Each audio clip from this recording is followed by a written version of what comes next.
It's a lot of nobodies out there, and nobody minds if nobody comes up missing, right? That don't bother nobody, does it? Something is happening to Katt Williams right now that most people are completely missing. And the man who understands it better than almost anyone alive, the man who has been quietly watching, carefully calculating, and choosing his words like a chess grandmaster, is Chris Rock. Now, Chris Rock has said some things recently. Not loudly, not in a press release, not in a rage-fueled Twitter thread. He's said them the way comedians who survive say everything, wrapped inside the performance, hidden in plain sight, delivered with a smirk so that if the wrong people are listening, it still sounds like a joke. But it's not a joke. And when you place what Chris Rock has been saying right next to what happened to Katt Williams after that Club Shay Shay interview, the silence, the disappearance from the spotlight, the strange quiet that followed the loudest truth-telling moment in recent entertainment history, something shifts.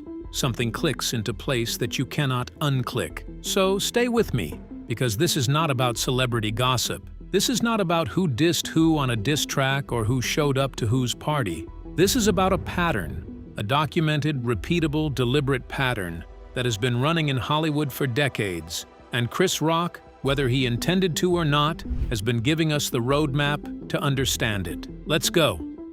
The moment that changed everything. Before we get to Chris Rock's warning, we need to go back to the moment that started all of this. Katt Williams sat down with Shannon Sharpe on Club Shay Shay and did something almost nobody at his level has ever done. He didn't hint, he didn't imply, he didn't bury it in metaphor. He named names directly, specifically on camera, in front of millions of people. Steve Harvey, Kevin Hart, Diddy, Tyler Perry, Ludacris. He said plainly and without flinching that these people were rewarded for not talking about certain things. He said the entertainment industry runs on silence. He said careers get built and destroyed by the same small group of people. He said there are rooms you don't get access to unless you've already proven that you'll keep your mouth shut and play the game exactly as it's designed. And then he said something that should have stopped every single person watching dead in their tracks. No studios have ever said that. Look at my IMDb. It will show you that no studio has. He said, "The business of entertainment is the business of pretend. And if people make their living making fiction seem real, why would you be surprised when they turn that same skill on you?" Read that again. Sit with it.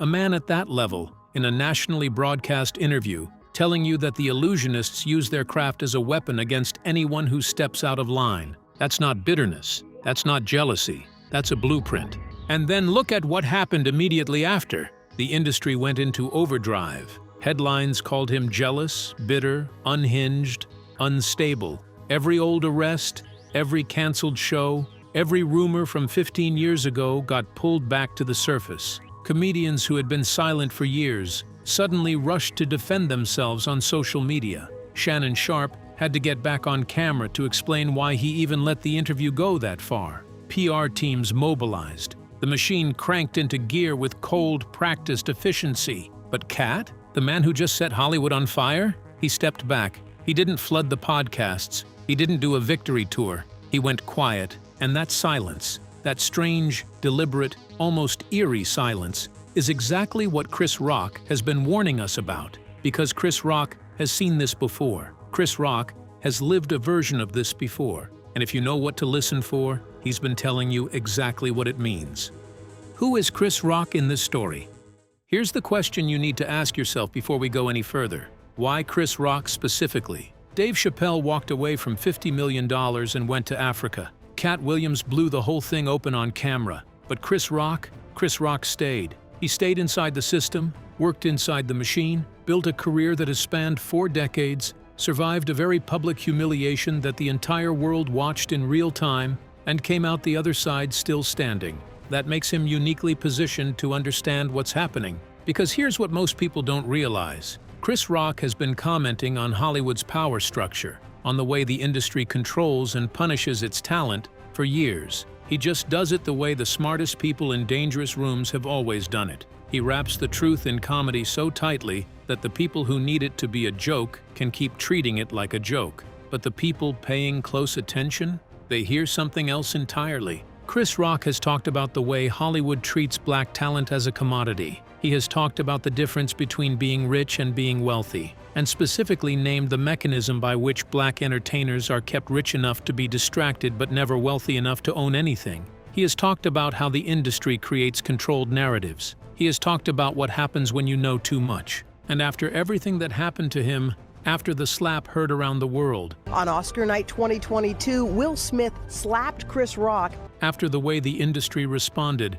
after the way he was simultaneously defended and abandoned, depending on who was speaking and what day it was, Chris Rock went on a stand-up tour and said things from that stage that, if you listen carefully, sound less like comedy and more like a man who has finally decided he has nothing left to lose. That is the version of Chris Rock that matters for this conversation. What Chris Rock knows about the machine.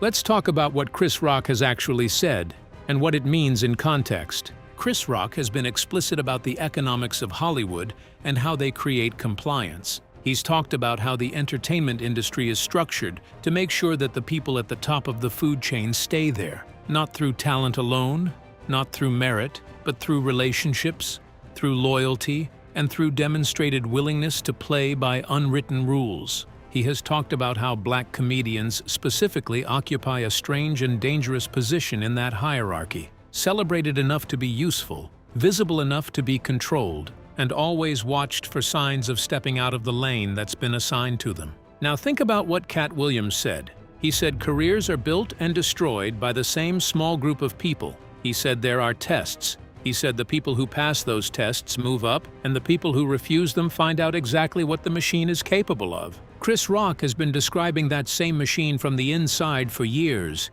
but here's the critical difference. Chris Rock describes it in a way that gives the machine just enough deniability to leave him alone. He packages the truth inside performance, inside comedy, inside a rhythm that lets the uncomfortable parts slide past the censors. Katt Williams didn't do that. Katt Williams ripped the packaging off entirely. And Chris Rock, a man who has spent decades perfecting the art of saying dangerous things safely, would understand better than almost anyone what that choice costs. Ask yourself this question right now. If you had been inside Hollywood long enough to understand how it works, if you had watched people get built up and torn down, if you had survived your own very public crisis and rebuilt yourself from the wreckage, and then you watched Katt Williams do what he did on Club Shay Shay, what would your first thought be? Not wow, brave.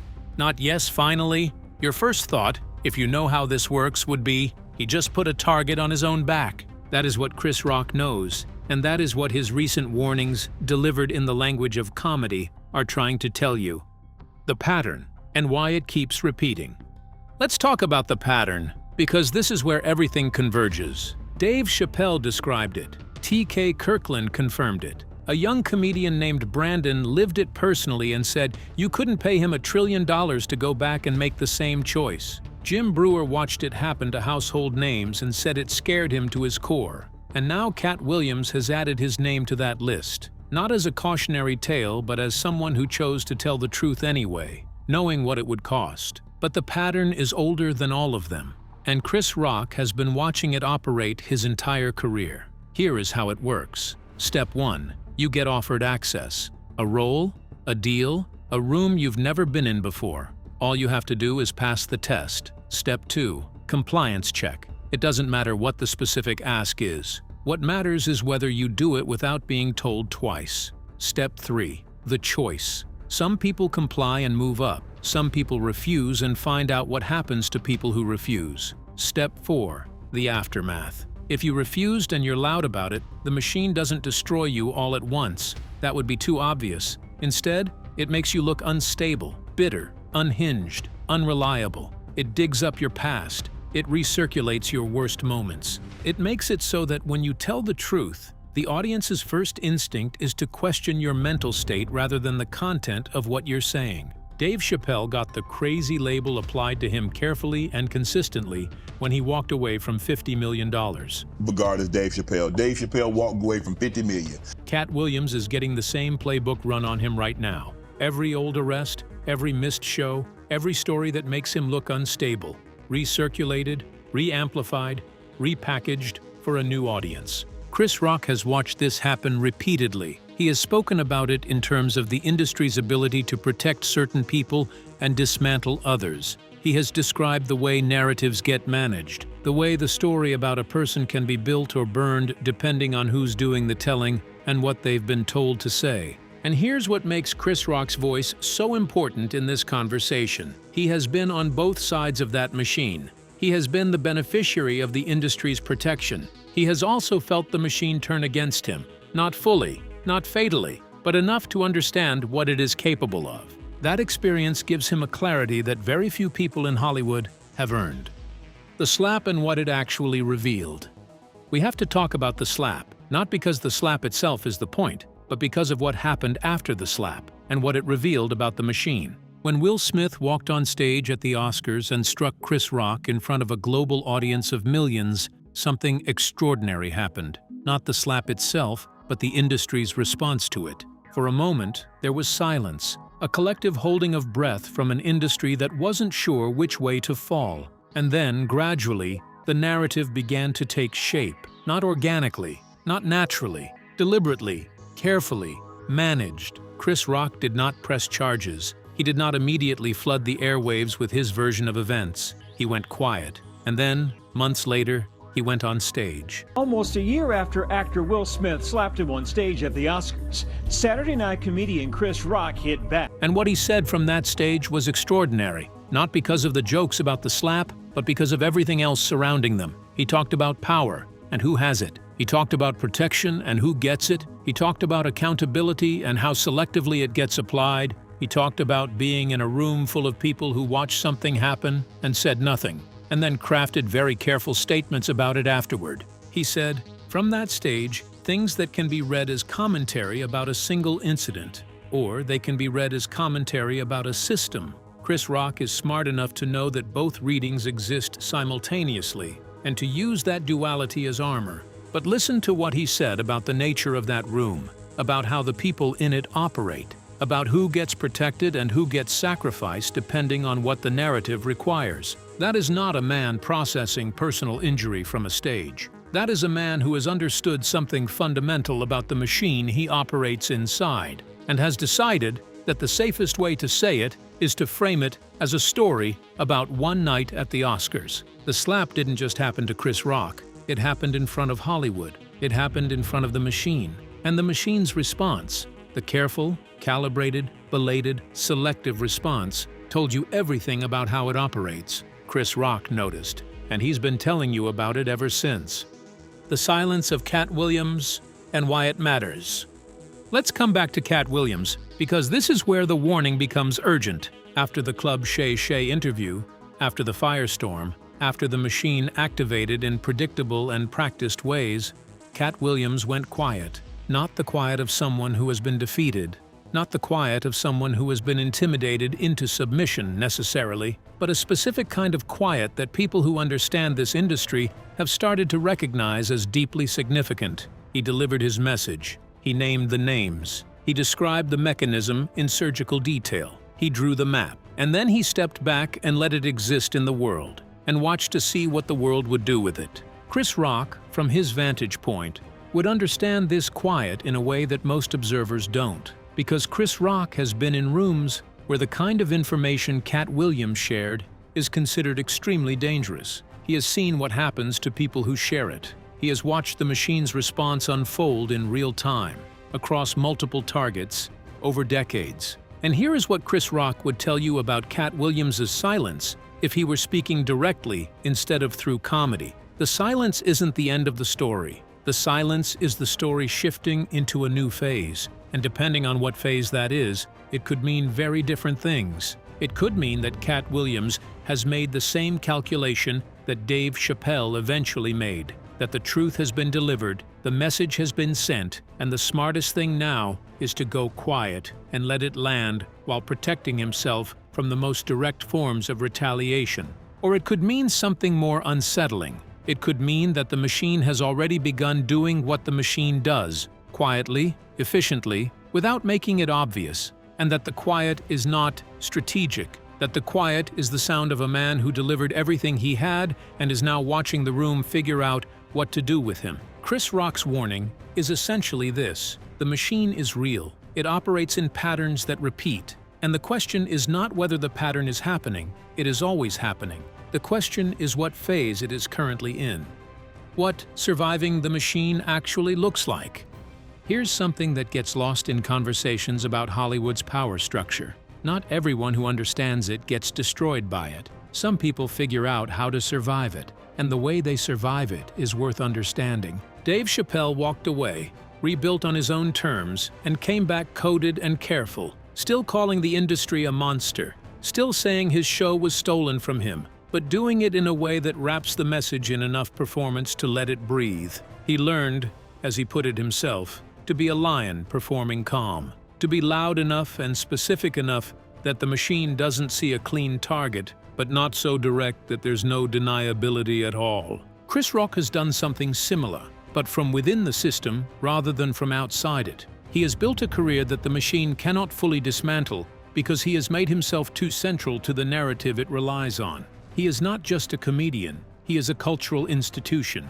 And cultural institutions are harder to discredit than individual people. But here's what both Dave Chappelle and Chris Rock know, and what they've both communicated in different ways. Survival inside the machine requires a specific kind of discipline. You have to know exactly how far you can push before the pushback becomes something you can't survive. You have to learn to wrap your truth in enough performance that the dangerous parts can slide past the censors. You have to be willing to give the machine just enough of what it wants, the appearance of compliance, the gesture toward the unwritten rules, without fully surrendering the things that actually matter to you. That is an exhausting way to operate. It is a compromise that nobody should have to make, but it is the reality of the machine. And that is why what Katt Williams did on Club Shay Shay was so striking and so alarming to anyone who understands how the game works. Because Katt Williams did not play by those survival rules. He did not wrap it in performance. He did not give the machine its gesture of compliance. He put the whole truth on the table, in plain language, with names attached. And Chris Rock, watching from the inside, from the position of someone who has spent decades perfecting the art of surviving the machine, would look at that and feel something specific. Not admiration, not condemnation, but recognition. The recognition of a man who knows exactly what Katt Williams just signed up for. Comedy as the last free space. There is something deeply important about why this is happening inside the world of stand-up comedy specifically, and Chris Rock is one of the few people positioned to articulate it. Comedy is supposed to be the Trojan horse. It is supposed to be the art form where truth gets through when it cannot get through anywhere else. And now, I watch Emancipation just to see him get whooped. The punchline that makes you laugh, and then, 3 seconds later, you realize you just heard something real. That mechanism is as old as court jesters, as old as satire, as old as the first person who figured out that if you make the king laugh, you can say things in the throne room that would get anyone else executed. Chris Rock has built his entire career on that principle. His best work has never just been funny. It has been funny and true in ways that cut through the noise and land somewhere permanent. He has used comedy to say things about race, about power, about America, about Hollywood, about the human condition that have shaped cultural conversations for a generation. Dave Chappelle understood the same thing. He described it himself. He said he watches comedians deliver very real truths, but they hide them inside jokes so well that the audience doesn't even realize what they just heard. But here is what the machine has figured out, and what Chris Rock's recent warnings are partly about. When comedy is the last free space for truth, the machine starts targeting comedy specifically. It starts working to make the messengers look unreliable. It starts making the audience question whether the comedian is speaking from truth or from instability. It starts making crazy and truth-teller synonymous in the public mind, so that when the truth arrives, it's already been discredited before anyone has to engage with its content. Dave Chappelle got the lost his mind narrative. Katt Williams is getting the bitter and unhinged narrative. And what both narratives have in common is that they function as preemptive discrediting. They make the audience's first response to the message one of skepticism rather than engagement. Chris Rock has seen this playbook run on too many people to mistake it for coincidence. And the warning embedded in his recent performances is essentially this: pay attention to who gets called crazy, and when, and why. Because the timing of the crazy label is not accidental. It is strategic. It is deployed at the exact moment when the truth being told becomes inconvenient for the people who benefit most from silence. The question nobody is asking. Here is the question that Chris Rock's warning is ultimately asking, even if he's not asking it directly, even if he's asking it from a stage, wrapped in a bit, with a punchline at the end to give everyone somewhere safe to land. Why do the comedians who tell the most truth end up being called the most crazy? Think about that list. Think about the people across the history of comedy and entertainment who have gotten closest to naming what is actually happening in the rooms where power operates. Think about the ones who went too far, who were too specific, who refused the test and then talked about refusing it. Think about what happened to each of them. And then think about the comedians who have survived, the ones who are still working, still selling out arenas, still building legacies. What do they have in common? What choices did they make that the others didn't? The answer is not talent. The answer is not luck. The answer is a specific kind of discipline in how much truth you tell, in what language, at what volume, with how much deniability built in. And here is the uncomfortable part of that answer. If surviving the machine requires you to be less than fully honest about what you know, then the machine is not just controlling what gets said. It is shaping who you become in the process of surviving it. It is making the accommodation of its power part of your identity as an artist. That is what Chris Rock is wrestling with. That is what Dave Chappelle navigated imperfectly at great personal cost. That is what Katt Williams refused and paid for the refusal. And that is what the rest of the entertainment industry, watching all of this unfold, is being asked to consider. Are you willing to be Katt Williams? Or are you going to be someone who survives? What comes next? So where does this leave us? What is Chris Rock's actual warning, distilled down to its essence? It is this: the machine is real, it is running, and it has been running for longer than most people have been paying attention. It controls narrative, it rewards compliance, it punishes exposure. It is not a conspiracy theory, it is a business model, and the people who benefit most from it are highly motivated to make sure that anyone who describes it clearly gets described right back as someone who cannot be trusted. Katt Williams stepped into that machine's crosshairs with both eyes open, and the silence that followed, the strange, deliberate, heavy silence of a man who said everything and then went quiet, is either the silence of someone who made a calculated decision about what comes next, or it is the silence of someone who has already begun to feel the machine doing what the machine does. Chris Rock, watching from the inside, knows which one is more likely, and the things he has said from stages, in interviews, in the coded language of a man who has learned exactly how survival works, point toward something that should make every one of us uncomfortable. They point toward the fact that the truth Katt Williams told is not going to be engaged with on its merits. It is going to be managed. The narrative is going to be shaped, and by the time the machine is done, a significant portion of the audience will remember not what Katt Williams said, but who they were told he was while he was saying it. That is the warning. Not that something supernatural is happening, not that there is some secret society pulling invisible strings, but that a perfectly ordinary, perfectly understandable, thoroughly documented system of power, protection, and punishment operates inside the entertainment industry, and it has perfected the art of making its own operation invisible to the people who need to see it most. Dave Chappelle warned us. He warned us through jokes, through silence, through walking away from $50 million, through coming back and calling the industry a monster to its face in front of thousands of people. T.K. Kirkland confirmed it from the inside. Brandon lived it and said you couldn't pay him $1 trillion to go back. Jim Breuer documented the mafia mechanics that run beneath it. And now Chris Rock, the man who has survived longer than almost anyone, who has operated inside the machine and felt it turn against him and rebuilt and stayed, is adding his voice to that warning. Not loudly, not directly, in the way that survivors have always had to communicate the truth about the systems that hold them, wrapped in a joke, hidden in plain sight, meant for the people paying close enough attention to hear it. So here is where I leave you. We have Katt Williams, who looked into the camera and described the whole system, the pre-planned downfalls, the protected favorites, the rooms you only get into if you've already proven your silence, and then went quiet.